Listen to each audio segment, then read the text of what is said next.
शहर से दूर जंगल के बीचों बीच एक पुरानी हवेली थी। गांव वाले कहते थे कि वहां कई साल पहले एक अमीर जमींदार अपने परिवार के साथ रहता था। लेकिन अचानक एक रात सब लोग बिना किसी निशान के गायब हो गए। हवेली तब से वीरान पड़ी थी। लोगों का मानना था कि हवेली से आधी रात को चीखें आती हैं और खिड़कियों में कोई सफेद साया घूमता दिखता है। प्रवेश कहानी की शुरुआत होती है चार दोस्तों से, आरव, नील, तान्या और कविता। उन्होंने सुना कि हवेली के अंदर अगर कोई सीढ़ियों का आखिरी पायदान छू ले तो उसे वो राज दिखता है जो इतने सालों से छुपा है। चारों ने ठान लिया कि वो सच पता करेंगे। हवेली के भीतर दरवाजा जैसे ही धक्का देकर खोला, एक ठंडी हवा का झोंका आया। दीवारों पर जाले, टूटी हुई खिड़कियां और जमीन पर बिखरी टूटी हुई चीजें थीं। लेकिन सबसे अजीब था घड़ी की टिक टिक, जबकि हवेली में बिजली नहीं थी। नील ने कहा, दोस्तों, ये घड़ी क्यों चल रही है?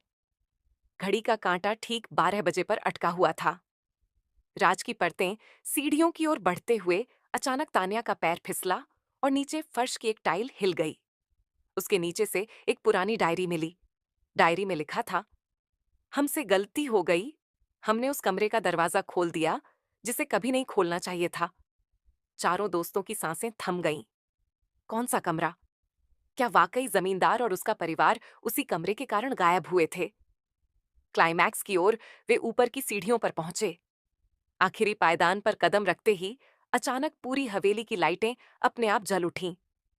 पुराने झूमर हिलने लगे, कमरे के दरवाजे अपने आप खुलने बंद होने लगे और फिर सीढ़ियों के ऊपर एक लंबा दालान था जिसके अंत में वो दरवाजा था जिस पर खून से लिखा था, मत खोलो। अब सवाल यह है, क्या वो दरवाजा वही है जिसके कारण पूरा परिवार गायब हुआ? अगर चारों दोस्त उसे खोलते हैं तो क्या मिलेगा अंदर? कोई परालौकिक शक्ति या फिर कोई इंसानी षड्यंत्र जो इतने सालों से छुपा था? क्या चाहोगे कि मैं इस कहानी का अगला हिस्सा भी सुनाऊं, जहां रहस्य खुलता है, या इसे ऐसे ही अधूरा